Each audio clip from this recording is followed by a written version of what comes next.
Reels वाली बहू। प्रज्ञा को रील्स बनाने का बड़ा ही क्रेज है और वो दिन भर रील्स बनाती रहती है।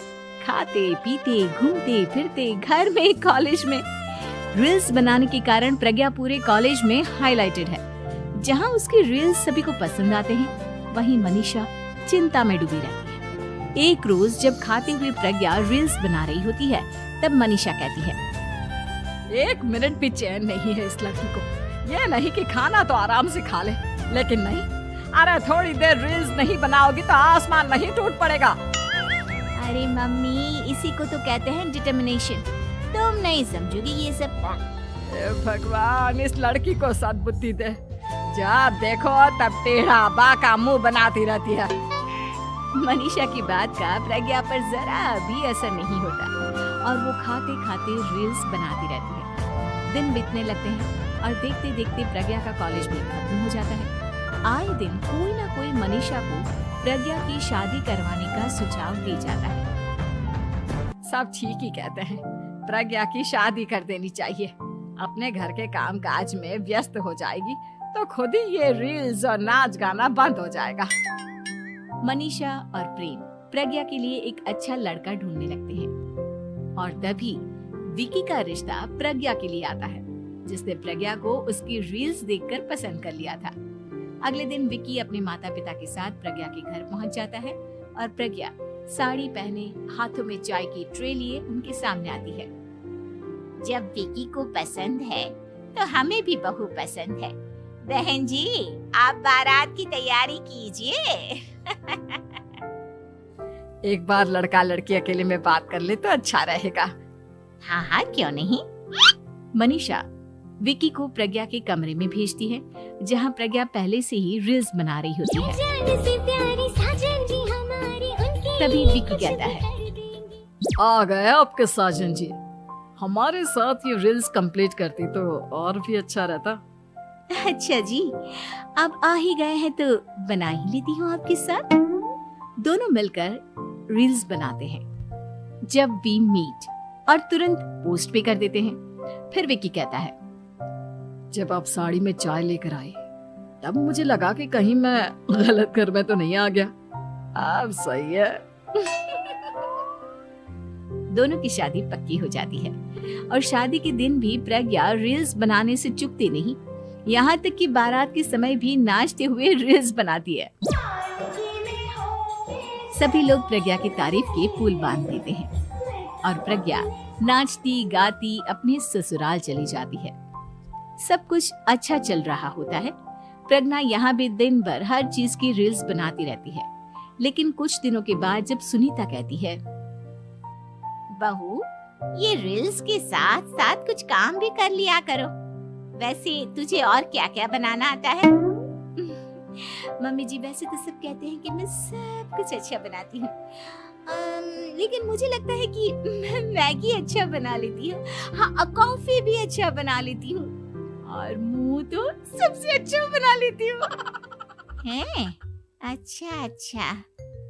सुनीता अपना माथा पकड़ लेती है और कहती है, बहू, कुछ खाना बनाना भी सीख लेती। मम्मी जी, मैं लंबी प्लानिंग कर रही हूँ। जल्दी ही मैं इतनी फेमस हो जाऊंगी कि मुझे पैसे मिलने लगेंगे। हम दोनों सास बहू राज करेंगे, राज। नौकर काम करेंगे और लोगों की तो लाइन लगेगी हमसे मिलने के लिए। तेरा दिमाग खराब हो गया है क्या बहू? हंसी मजाक तक ठीक है, लेकिन इस तरह घर नहीं चलते। जितना जल्दी हो इस घर के तौर तरीकों को सीख लो। प्रज्ञा मुंह घुमाकर चली जाती है और तुरंत उसी वक्त एक रील बनाती है। ये देख सुनीता का गुस्सा 7वें आसमान पर चला जाता है और विकी के घर आती ही सुनीता उसे सब कुछ बताती है। विकी भी अब प्रज्ञा की इन हरकतों से परेशान हो जाता है। तुम टेंशन मत लो मम्मा, मैं देख लूंगा। विकी कमरे में जाता है तो देखता है कि प्रज्ञा रील्स बना रही है। विकी बड़े ही प्यार से प्रज्ञा से कहता है, प्रज्ञा, इन सब के लिए मैं तुम्हें मना नहीं कर रहा हूँ, लेकिन फिर भी हर वक्त तो ये अच्छा नहीं लगता ना। समझने की कोशिश करो, मुझे भी तुम्हारा थोड़ा वक्त चाहिए। मैं जब ऑफिस से आता हूँ तो मुझे समय देने की जगह इसी में लगी रहती है। तुम ज्यादा ही सोच रहे हो।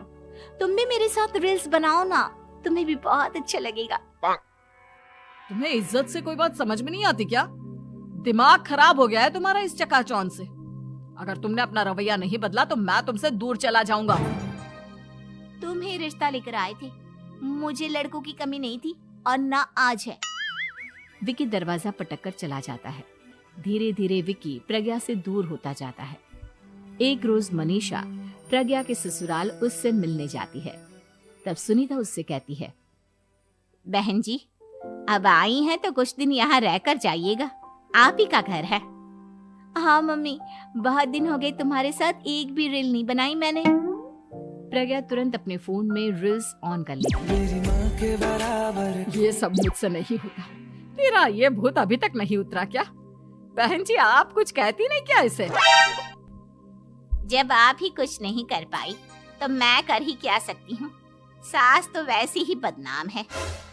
शाम को घर की लाइट चली जाती है और मनीषा प्रज्ञा से कहती है, मेरे घुटनों में बहुत दर्द हो रहा है, तू लाइट का कुछ इंतजाम करना बेटा।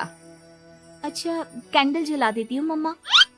प्रज्ञा गाते हुए कैंडल जलाती है और खिड़की के पर्दे के पास रख देती है। मनीषा, जिसे बहुत दर्द हो रहा है, वो सो जाती है और प्रज्ञा हमेशा की तरह अपने रील्स में लग जाती है। उधर कैंडल की वजह से पर्दा आग पकड़ लेता है और मनीषा के कमरे में आग लग जाती है। बचाओ, कोई है, बचाओ। सभी भागते हैं और विकी कमरे की आग बुझाने में लग जाता है, लेकिन तब तक मनीषा आधी जल चुकी थी। मनीषा की हालत देख प्रज्ञा रोने लगती है। विकी मनीषा को तुरंत हॉस्पिटल ले जाता है और उसे एडमिट कराता है।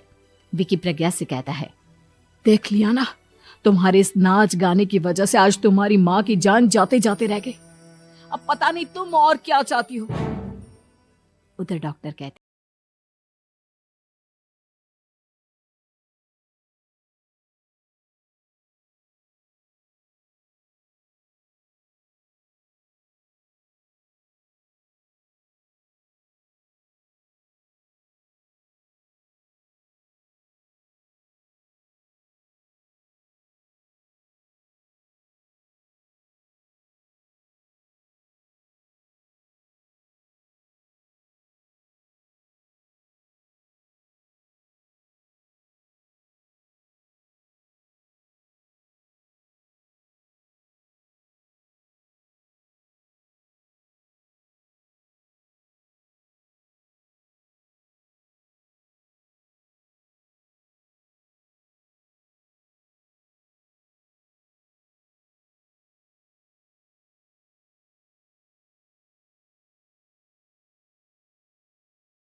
देती है और पूरी तरह से अपने घर में लग जाती है।